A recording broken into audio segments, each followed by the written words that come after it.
Bueno, gracias a todos por venir. Gracias, César, por estar acá. Bueno, ya hubo una biografía, ya más o menos saben quién está con nosotros esta tarde. César es cineasta, pero también es escritor. Y dentro de escritor es poeta, es ensayista, es novelista. Y en toda su obra hay un componente que es lo primero que llama la atención, que tiene que ver con la idea del autobiográfico o de lo biográfico, ¿no? En muchas películas de él, los actores no son actores profesionales, sino que son actores haciendo de sí mismos, podríamos decir a algún punto. Y tanto en su poesía, como bueno, en el ensayo por supuesto, pero en su poesía y en estos dos libros que están acá, que son El niño resentido y El Rengo Yeta, que de alguna forma construyen una saga, hay algo de lo biográfico que pareciera que te resulta de mucho interés. Y quería preguntarte, empezar por ahí. ¿Cuál es la potencia de lo biográfico y lo autobiográfico para vos?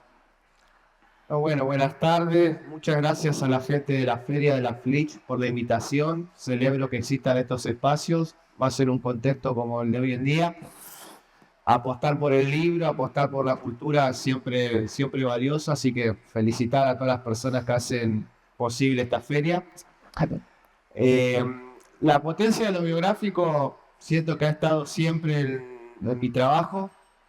No solo en estos dos libros, sino en todas mis películas, o casi en todas, sobre todo las que filmé en el comienzo de mi carrera como cineasta: Diagnóstico Esperanza, Que fue un cuerpo, Atenas, Lluvia de jaula. Lo que pasa es que no estaba la señalización de decir, bueno, esto es biográfico, pero estaba sugerido, me parece. En mi caso en particular, tengo que reconocer que yo no fue algo que pensé, no fue algo que planifiqué, no fue algo que deseé escribir un libro autobiográfico como El niño resentido. Fue algo que me propuso la editorial Penguin Random House, una propuesta a la cual no accedí inmediatamente, y me llevó un tiempo decidirme, porque consideraba que lo biográfico no tiene tanta potencia artística, o eso era lo que creía. Ahora no lo creo tanto. Lo que me convenció fue saber que mi vida, mi yo, es un yo colectivo, que lo que yo viví viven miles de pibes en las villas y en los barrios populares de la Argentina, y que si mi biografía podía ser una herramienta para que muchas biografías se sientan representadas, identificadas y reconocidas, ahí sí podía decidirme a escribir sobre lo que viví. Y después aclarar que los libros son un hecho ficticio, son un artificio. Los libros no son un hecho natural. Por más que uno diga es mi biografía, está basada en hechos reales, hay un montón de decisiones muy arbitrarias, ¿no?, que uno toma, y en esa arbitrariedad no hay objetividad, ¿no? Porque uno está diciendo, ¿por qué decido poner tales recuerdos y no tales otros? ¿Por qué decido empezar El niño resentido con mi caída en una cloaca, por dar un ejemplo, ¿no? Que empieza con el capítulo de La mierda flota, donde yo cuento que a los 4 años me caigo en una cloaca. Bueno, podía haber elegido un momento más grato, un momento más bello, que obviamente lo hubo en esa primera infancia. Yo decido seleccionar como un raconto de situaciones muy hostiles, extremas, porque sé que es lo que viven miles de personas, y que había y hay y seguirá habiendo un vacío en la literatura argentina muy grande de los sectores populares contándose a sí mismos, ¿no? No, la primera persona no existe para los sectores populares, y cuando se piensa en la literatura del yo, las literaturas del yo, como se dice, ese yo está naturalizado como un yo clase media, mínimo clase media. Los problemas psicológicos, los problemas sentimentales de ese yo son de una clase determinada,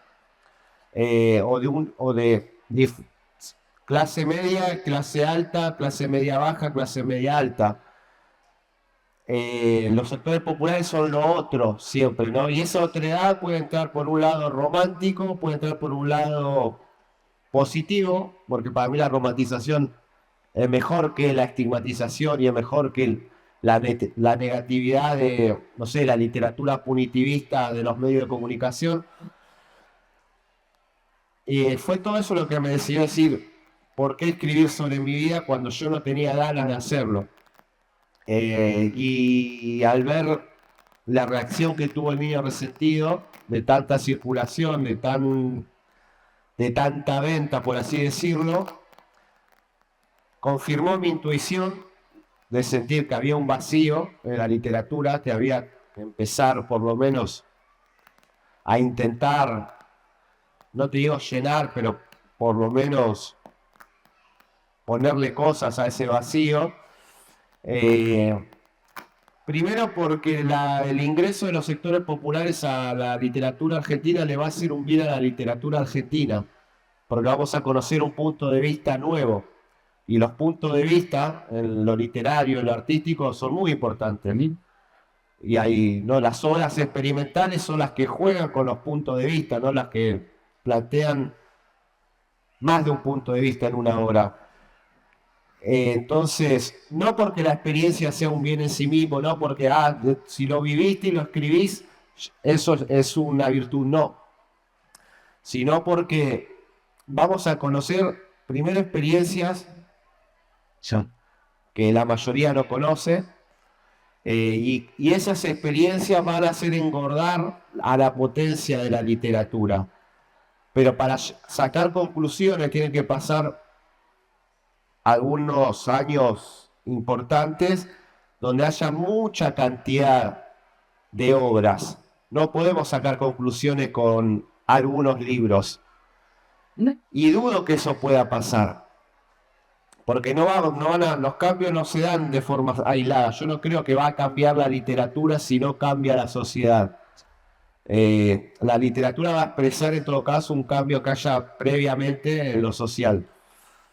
Eso, y no me extiendo más porque la hice re larga con la respuesta. No, pero muy interesante.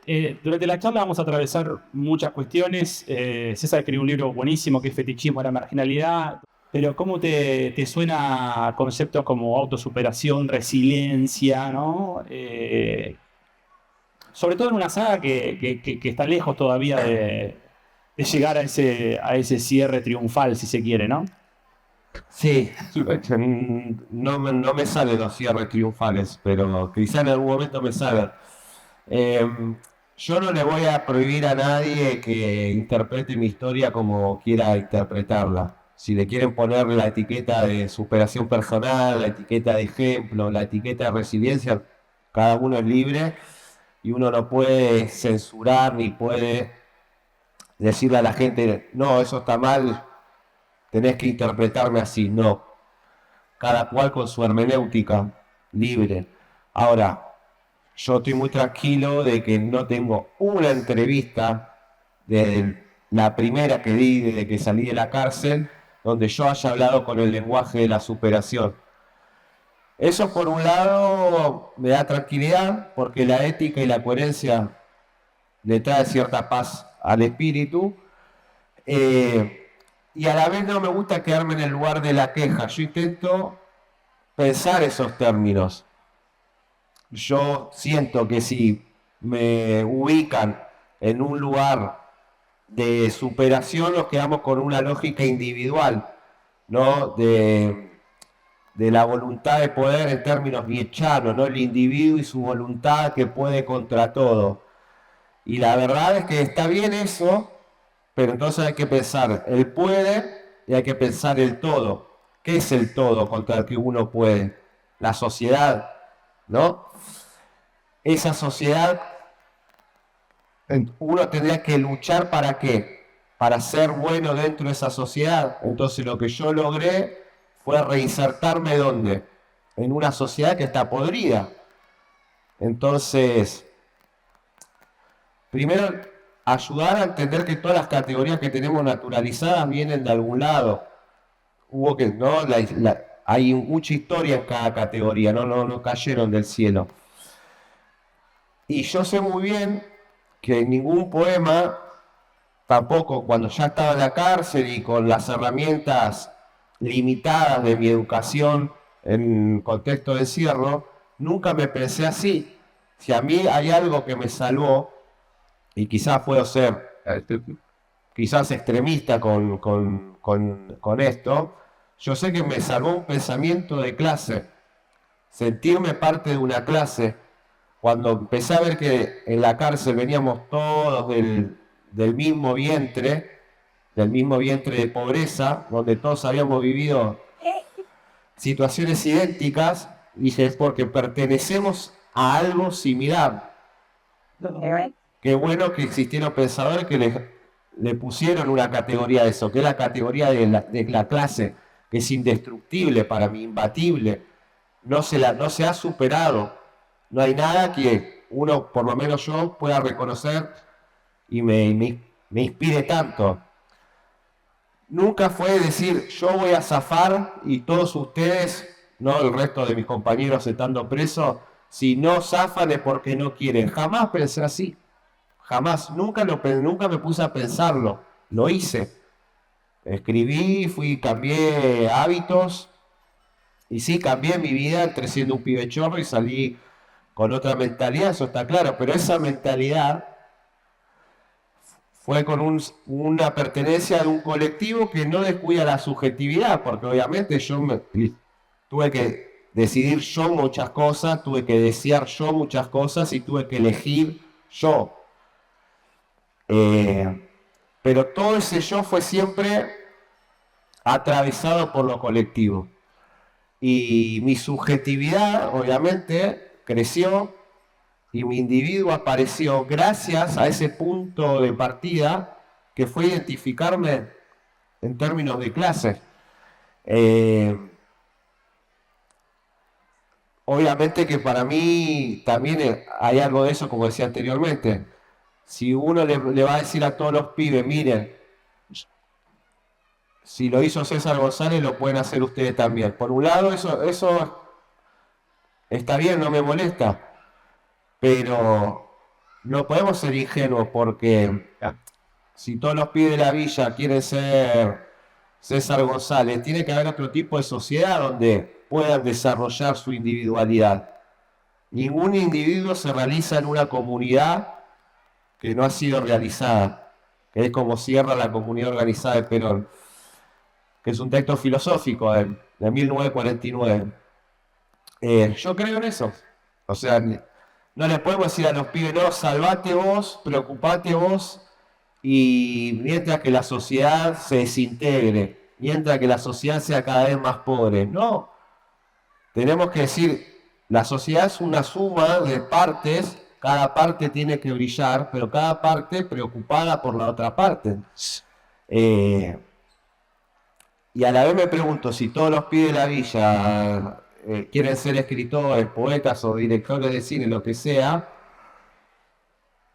entramos en una competencia, ¿viste? No sé si los escritores van a querer que entren de golpe todos los negros al panteón de ellos. Yo sé que no lo quieren, no se admiten estas cosas de forma explícita, pero existen. Bueno, entras a una biblioteca o a una librería y encontrás una batea de literatura villera. No la hay. Y va a haber muchos poderes y fuerzas que van a operar y van a trabajar siempre para que eso no suceda. Pero también identificar eso es fácil. A mí me preocupa más identificar los que creemos o los que creen que están haciendo un bien y sin embargo reproducen un montón de estructuras que no van a hacer que haya cambios radicales, digamos, ¿no? Si vos le decís al pibe, salvate vos y la cuestión individual, y que no piense en la sociedad, lo puedo decir en términos personales. A mí había muchos profesionales que decían, no, dejá de victimizarte, dejá de echarle la culpa a la sociedad porque no te haces cargo de lo tuyo. Y yo como me estoy haciendo recargo, estoy leyendo, estoy estudiando, pero digo, che, no es casualidad, me parece que de 100 presos o internos, los 100 vengamos de una villa. No puede ser una casualidad. Explícame, si es una casualidad, explícame esta casualidad. No me la sabían explicar. ¿Me entiendes? Entonces no podían explicar ellos mismos su punto de vista, que era como el sermón del individuo que se tiene que superar a sí mismo. Eso. Y hay algo que recorre los dos libros, que es una idea que aparece muy seguido, que es la idea de virilidad. Y yo pensaba la virilidad como máscara, en algún punto, pero también como armadura, ¿no? Porque en los dos libros, la virilidad como macho alfa, ¿no? Para poder sortear las adversidades muy difíciles ahí adentro. Pero, ¿por qué te interesaba puntualmente desarmar ese concepto? Trabajarlo, porque está muy trabajado, sobre todo cuando el protagonista, el personaje principal, trata de, bueno, justamente de esconderse detrás de esa máscara, pero a la vez usarla como armadura, ¿no? Sí, yo tuve la contradicción hasta el último día del encierro, que para mí no deja de ser extraño hablar del encierro, algo que pasó hace 15 años salí, hace 20 años ingresé, como fue hace demasiado. Eh, un poco fue hacer justicia conmigo mismo, admitir que mi estadía en prisión fue así, que sentí miedo, pero a la vez sentía miedo y empecé a darle lugar a sentimientos que no le daban lugar en la calle, como el miedo, la compasión, ¿no? Perdón. La compasión con el que sufre, ¿no? La compasión con el que sufre en la cárcel, es decir, cuando veía que a otro pibe lo verdugueaban o que lo verdugueábamos, que en otro momento quizás me hubiese burlado, como en la escuela, donde disfrutaba del lugar del que se burlaba de los demás, empecé a sentir esa compasión y son un montón de sentimientos que no es que están amputados y prohibidos en la cárcel. Porque yo he visto al más tumbero llorar el Día de la Madre, el más picante siempre tiene su lugar para la ternura, porque no dejan de ser seres humanos. Y si yo no pensara eso, sí, pensaría lo que piensa la derecha, que son bestias salvajes, un estadio previo, ¿no? al Homo sapiens. Eh, y entender también que lo que me pasa a mí le pasa a muchos pibes que una vez que están en la cárcel les cae una ficha, ¿no? Como cuando perdés tu libertad y tenés que estar hacinado en un lugar con otros varones, donde no hay nada de lo que hay en el niño resentido, no hay aventura, no hay líbido, no hay derroche, no hay gira, no hay nada. ¿Me entendés? Hay cemento, rejas y varones, ¿no? Y cuántos pibes que tienen ese momento que les cae esa ficha, mirá cómo terminé, y que ya bastante la condena del encierro para que a esa condena se le sume una condena extra que es la de pelearte con tus semejantes, que como he dicho en muchas ocasiones, es la peor parte del encierro. Pelearte con alguien que vivió lo mismo que vos, sea un interno o sea un guardiacárcel. Porque si vos le preguntás la infancia a un guardiacárcel y seguramente habrá vivido, puede agarrar una página al azar del niño resentido de mi infancia y decir, yo viví esto, hambre lo viví, colgarse el cable lo viví, no sé, 4 en un colchón lo viví, 6 en una pieza lo viví, techo de chapa lo viví, compartís, hay una experiencia compartida. Entonces, me interesaba eso como sos sensible y no querés pelearte tanto, pero a la vez no me resignaba a ese lugar de como, bueno, de gira absoluto, bueno, estaba pensando en un sinónimo más sutil. Esa contradicción. Uh-huh. Quisiera ir al libro El fetichismo de la marginalidad, porque ahí desarrollas algo de lo que estamos charlando ahora, que es un poco cómo se construyen los discursos de las villas, de las cárceles, de los barrios más humildes. Y es muy difícil de sortear eso una vez que eso está instalado. Me noté acá una metáfora muy buena, que es como que se reconstruyen feroces perros mutilándose sus propias patas, ¿no? Hablas de cine extractivista. ¿Cómo, ¿Cuándo empezaste a darte cuenta, ¿no? ¿Cuándo empezaste a ver que había unos estereotipos que estaban todo el tiempo reproduciéndose y la única forma era empezar a desarmarlos, ¿no? Porque después también creo que con la película El Borde, que después hablaremos un poco, está muy trabajado eso, por ejemplo, ¿no? Pero ¿cuándo empezaste a entender que eran estereotipos y que incluso los perjudicados también lo reproducían? Es una muy buena pregunta que me hizo pensar cuando empecé a darme cuenta, porque está muy buena la pregunta, porque creo que hasta los 19 años muchas series o películas de las que hoy soy crítico era fan. Y cuando salió Ciudad de Dios, para mí era la película. Después, con el paso del tiempo, empecé a tener una mirada crítica, por dar un ejemplo bien específico. Tumberos me encantaba. O sea, miraba Tumberos en la villa y para mí era wow. Después, con el paso del tiempo, yo creo que gran parte de esas ideas se la debo a mi mentor, que es Patricio Montesano, un profesor que conocí en la cárcel. Creo que él me empezó a meter esos bichitos de filosóficos, sociológicos, y fue también, sobre todo, mi mentor en términos educativos, porque los libros que me empezaron a traer estas cuestiones son los que me empezó a traer él. Así que sí, seguramente no identifico ahora. Es una buena pregunta que me va a hacer pensar cuándo empecé como a pensar estas cosas, pero estoy muy seguro que la génesis estuvo ahí con él. Yo pensaba en Al Borde, no sé si alguno la vio, pero Al Borde está en YouTube, ¿no? Sí. Está para verla. Al Borde, César salió con la cámara, recorrió varias ciudades argentinas, sobre todo barrios humildes. Me acuerdo de Mar del Plata, Neuquén, Tucumán, bueno, muchos lugares, en un momento muy específico, que fue la campaña presidencial del 2023, ¿no? Fue incluso antes de la primera elección, ¿no? No, fue antes del balotaje. Fue antes del balotaje. Entre la primera vuelta. Exacto, la primera vuelta y las generales.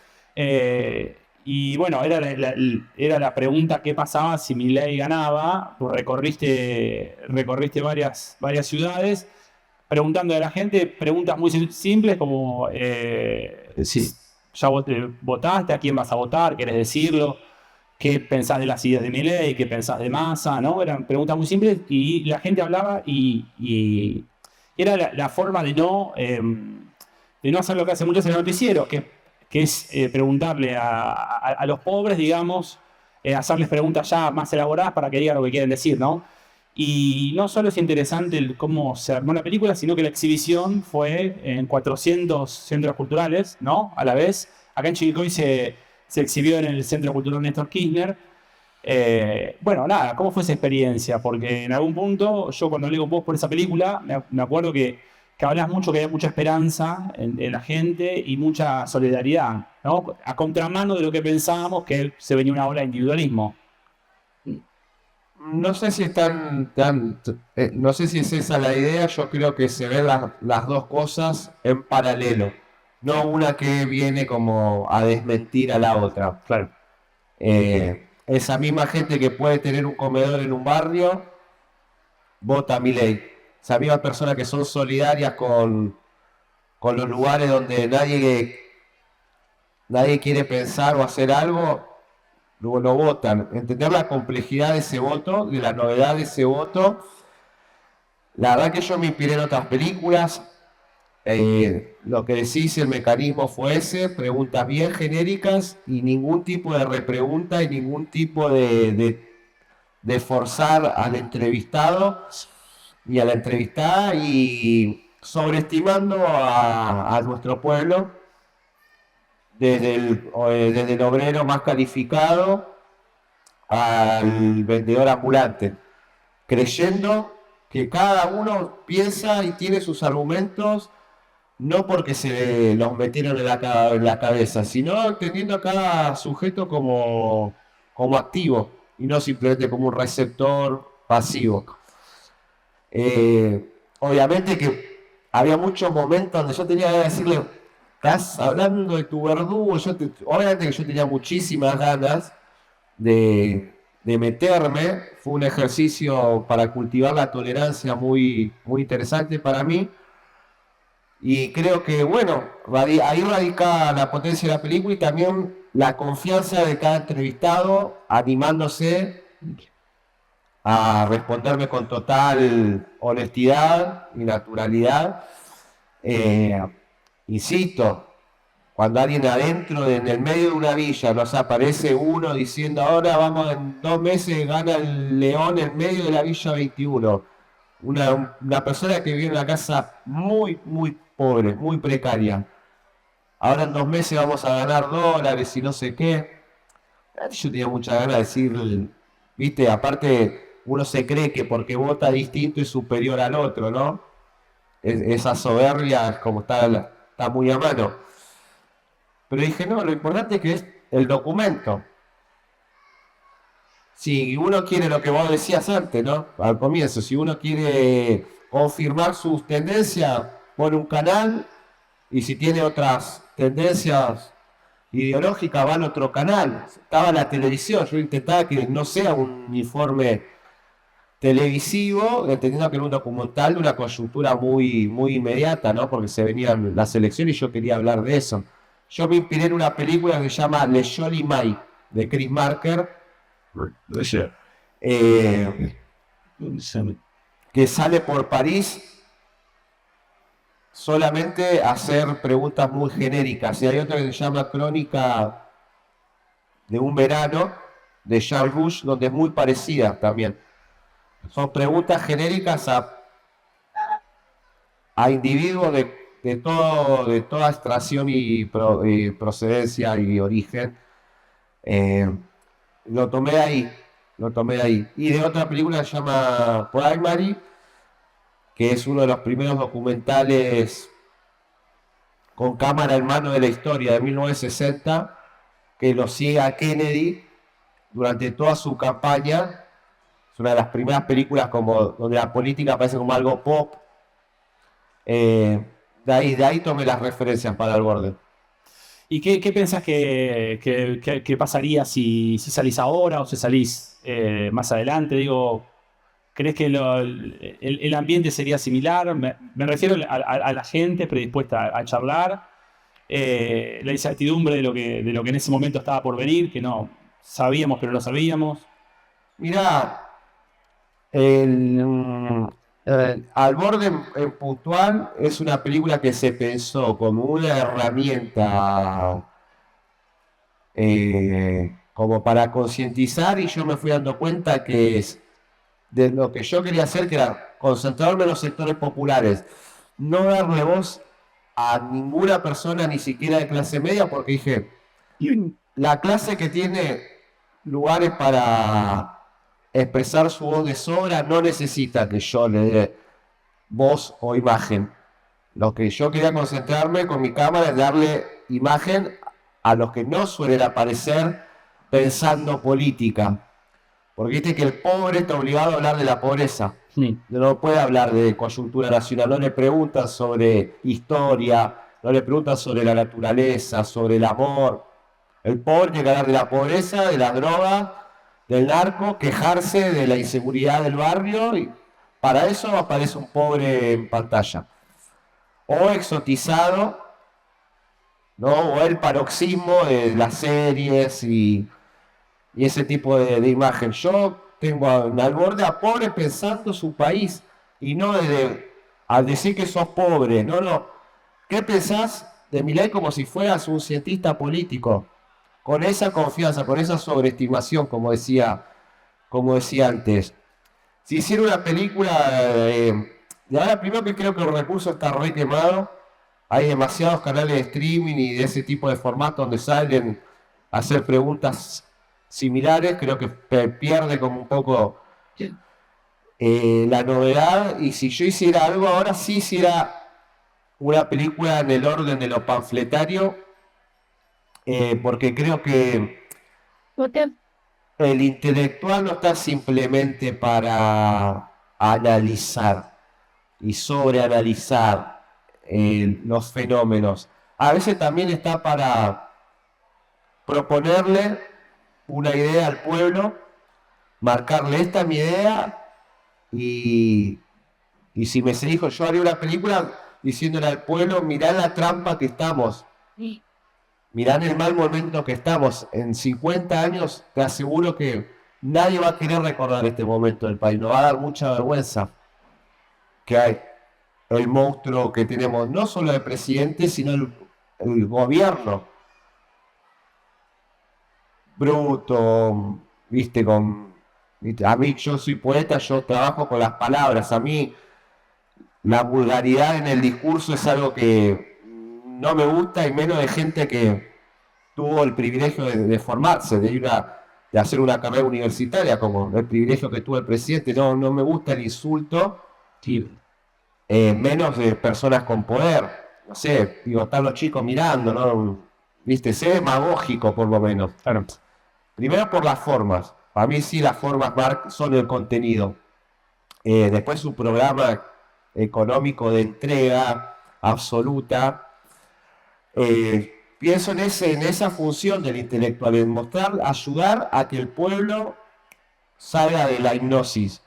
Ahora, no tengo claro qué le propondría, ni es la tarea del intelectual decirle es por acá, pero sí decirle por acá no es. Y veo que hay pocos intelectuales haciendo eso. Están todos como inventándole un análisis a un objeto que ya está sobreanalizado, que ya perdió su fuerza de novedad para mí. Simplemente encarna fuerzas que ya estaban desde antes de Milei: odio, resentimiento, no querer destruir al otro, que un enemigo interno, ¿no? El enemigo interno es el planero, los pobres, los vagos, ¿no? Ese enemigo que es interno, no es un enemigo exterior. No son los ingleses, no un agente extranjero, ¿no? Estamos hablando de que capaz tu primo, tu hermano, tu amigo. Pienso que haría una película con ese formato, si la hiciera. Y pensás mucho en la época, digo, tu obra está, no solo esta película El Borde, porque es el ejemplo más claro, Diciembre, por ejemplo, pero mucha parte de tu obra que está pensada puntualmente para la época, como una obra urgente, pero la poesía, estos libros, digamos, ¿escribís para la época? ¿Cuál es tu relación con la época? No la coyuntura, sino con lo que está pasando ahora. Mirá, había una poeta polaca, Siambrowska, Sí. muy buena poetisa, excelente, de las mejores del siglo XX, que decía, somos hijos de la época. Y la época es política, y la expresión de tus ojos es política, dice ella en ese poema.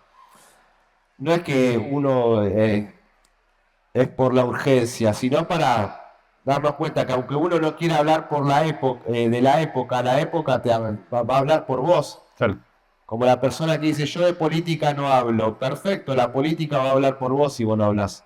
Vas a ser hablada por la política en tu vida, aunque vos digas que no, que sos apolítico, sos neutral. No existe. Ese es mi vínculo con la época, y porque a la vez tengo solo estos temas para hablar y no me interesa encontrar temas nuevos, porque son temas que no han cambiado, no han mejorado, han empeorado. Hay más violencia en los barrios populares o menos, más. El narcotráfico disminuyó, aumentó. Entonces hay un montón de problemas que digo, ¿qué me voy a hacer? No me interesa hacerme el loco no, tengo que buscar un tema, la fantasía, la ciencia ficción, no, no son mis temas. Y yo con tener un solo tema para hablar toda la vida, estoy hecho y me parece suficiente. Cuando las cosas cambien, quizás sí, si de golpe hay 5% de pobreza, todas las villas fueron urbanizadas, hay pleno empleo, tenés un trabajo y te alcanza para alquilar, para ahorrar.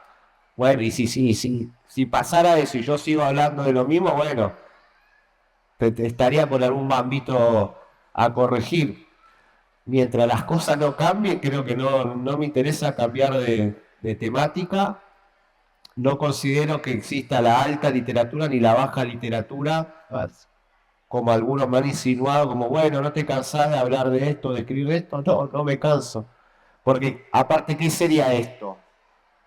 Como hablar de otra cosa, que la otra cosa sería superior. ¿Qué sería superior? La literatura, que ya la conozco, ya sé, ¿viste? Para mí, ¿sabes qué esfuerzo tengo que hacer para leer un libro donde los personajes tienen naturalizada la casa de material, que de la canilla sale agua, que el techo es de losa? Digamos, el punto de partida que nunca te van a aclarar, ¿no? Lo material. Yo no puedo pensar en otra cosa, porque digo, todo lo psicológico se monta sobre eso. Y no es por marxista, es porque es evidente para mí. Entonces me tengo como que obligar a leer. Y no considero que esto, como, bueno, hablar de la villa sea baja literatura, porque no considero que la otra sea la alta. Literatura y punto. Y ningún adjetivo al lado. Eso para mí es muy importante.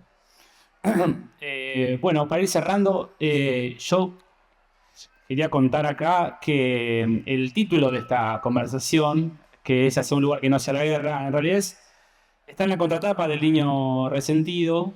Son palabras de Lucrecia Martel que dice, este libro da miedo, entre otras cosas que dice, ¿no? Este libro da miedo y tiene la llave para salir del miedo. Suplico que lo lean a ver si logramos ir juntos para un lado que no sea la guerra. Y me parece que era muy interesante porque no dice ir hacia la paz, ¿no? En algún punto la paz es la de los cementerios y no sé cuánta paz habrá en los cementerios, pero ir hacia un lugar que no sea la guerra. Quería preguntarte si vislumbrás ese lugar. Yo creo que la cultura, la literatura, el cine nos dan algunas pistas hacia ese lugar.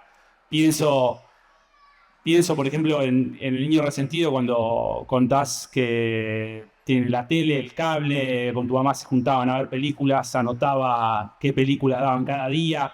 Digo, en esas pistas, yo creo que hay un camino hacia el lugar que no sea la guerra.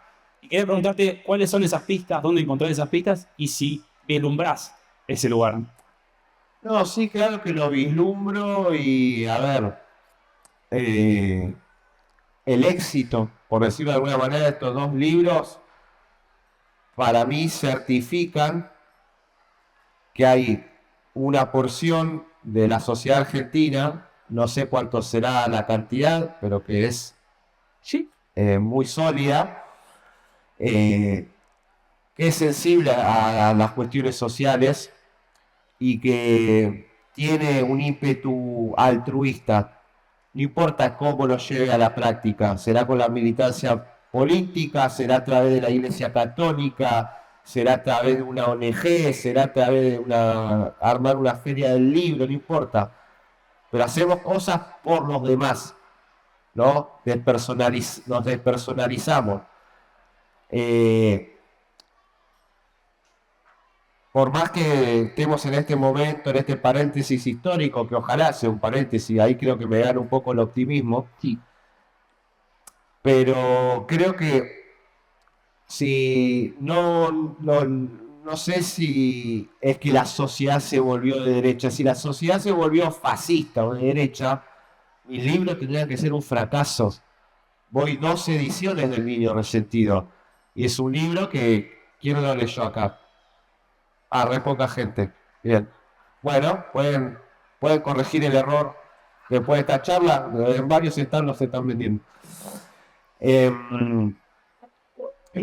Más allá de que acá no me leyeron tanto, van 12 ediciones y no es un libro que cultiva el morbo, no es ni... Yo creo que sí en algunos lugares romantizo quizás, horroroso, la romantización porque es como yo pienso ese momento de mi vida, cuando fui pibe chorro, lo digo de forma polémica, pero es lo que pienso, yo fui muy feliz, no puedo negar eso. No es que estoy exagerando cuando viste pinto que estoy arriba de la moto con las cadenas de oro, no, es lo que yo sentía en ese momento.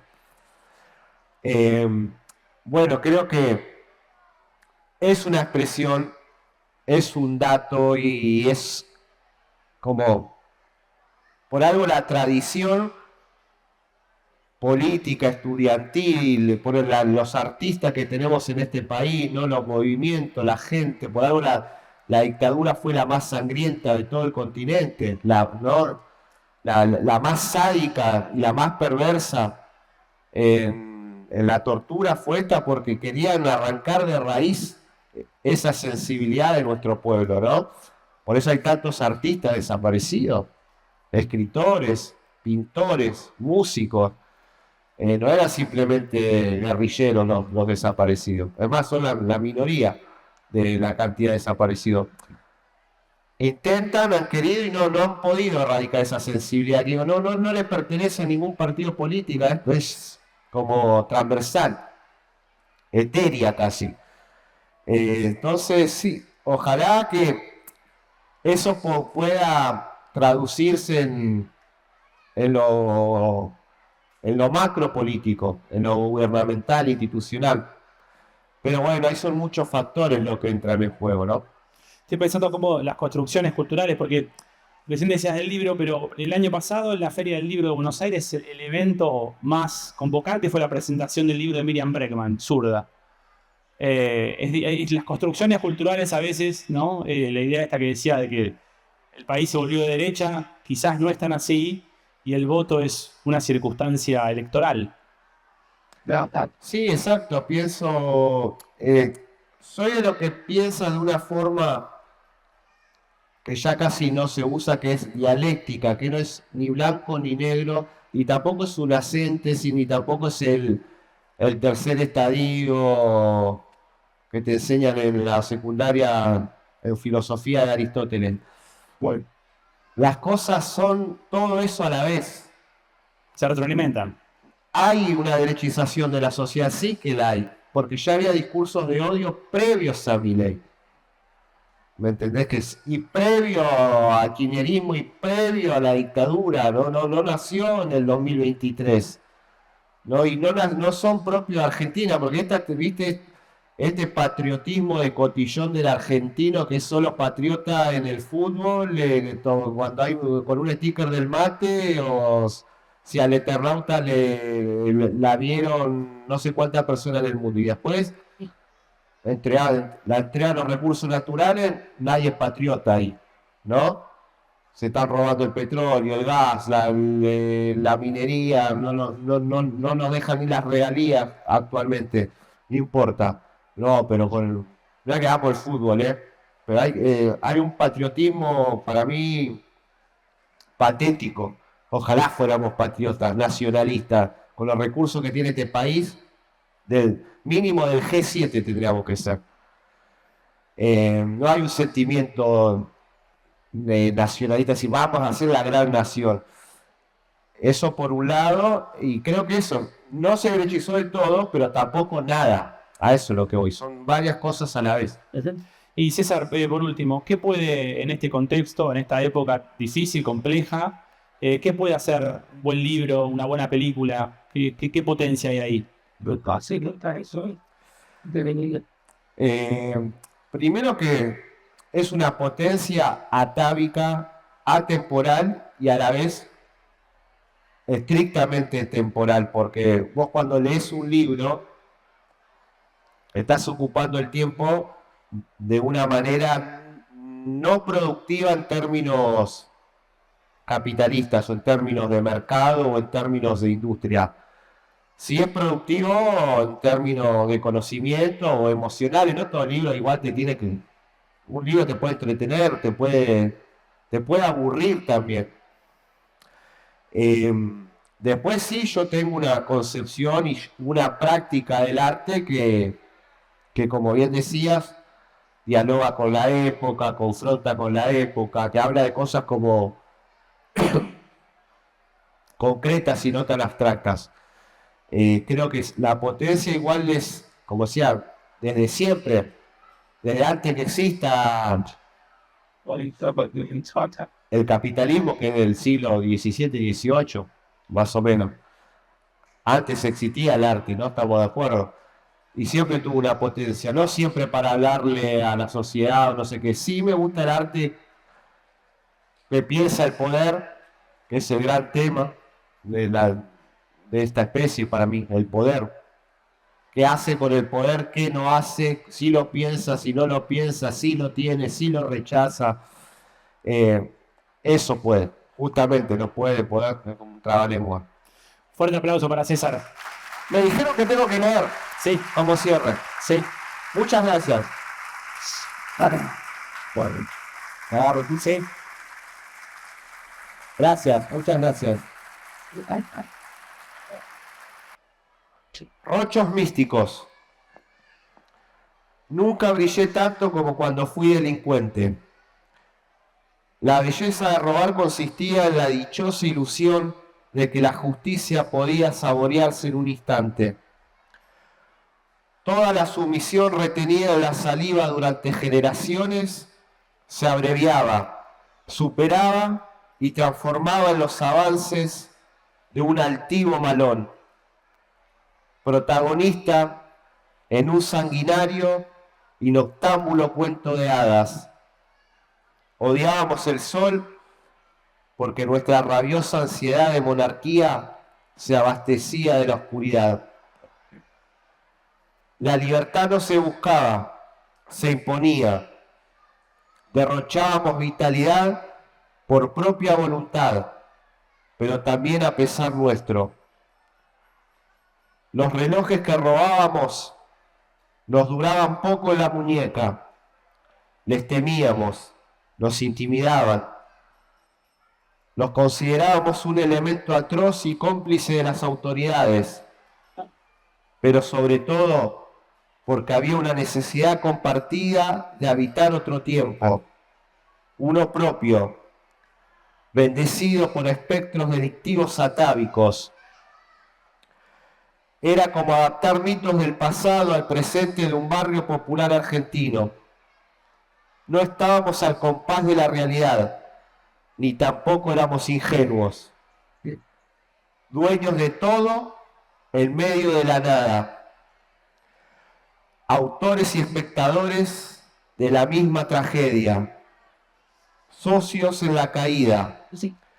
Pero en una caída entre perlas, zafiros y dorados trofeos de guerra. Queríamos saborear los límites más dulces del abismo, aunque eso implicara morir pronto. Mientras duremos, será con glamour. Había una misión, por eso cada minuto era condecorado de eternidad. La ropa deportiva era nuestra envoltura aurática, lo que nos hacía sentir el mismo goce que sentirían reyes de antaño con sus atuendos esplendorosos. Todo le resultaba insuficiente a nuestra ambición. Dios mismo se arrodillaba ante nuestros milagros. La noche más pesada dejaba caer su máscara, y lo que ese rostro revelaba nos protegía más que asustarnos. Una banda de adolescentes arrogantes sancionando sus propias leyes. Los ojos de nuestros amigos muertos nos miraban a toda hora. Eran espíritus protectores que aguardaban nuestra visita. Montañas de ofrendas al Dios más inmoral desperdigadas a nuestros pies. Un lago lleno de papeles de merca abiertos y lamidos. Dormíamos solo como breve tregua en la guerra contra la sociedad. Al despertar, salíamos en busca de venganza contra la pobreza que nos enfermaba. La vergüenza de la miseria era reemplazada por un ritual pagano, exaltado y pagado por los billetes de los robos. Todo era efímero y perpetuo. La plata duraba poco, pero los rituales eran mágicos y exigentes. Las motos y los autos que robábamos estaban en nuestro poder solo unas horas, pero estirábamos cada minuto hasta lo incognoscible, y en cada vuelta, en cada pirueta a bordo de lo robado, remarcábamos nuestro desprecio hacia el resto del barrio. Los vecinos del bien nos envidiaban, nos deseaban la peor de las muertes. Nuestra respuesta era perfeccionar nuestro mal y ser cada vez más fanfarrones. Nadie perdonaba que saliéramos de la cloaca a conquistar palacios. Éramos ratas que exhibían los quesos rescatados de las trampas. Buscábamos el mármol donde tallar nuestra leyenda. Y vaya si lo logramos. Muchas gracias Flitch.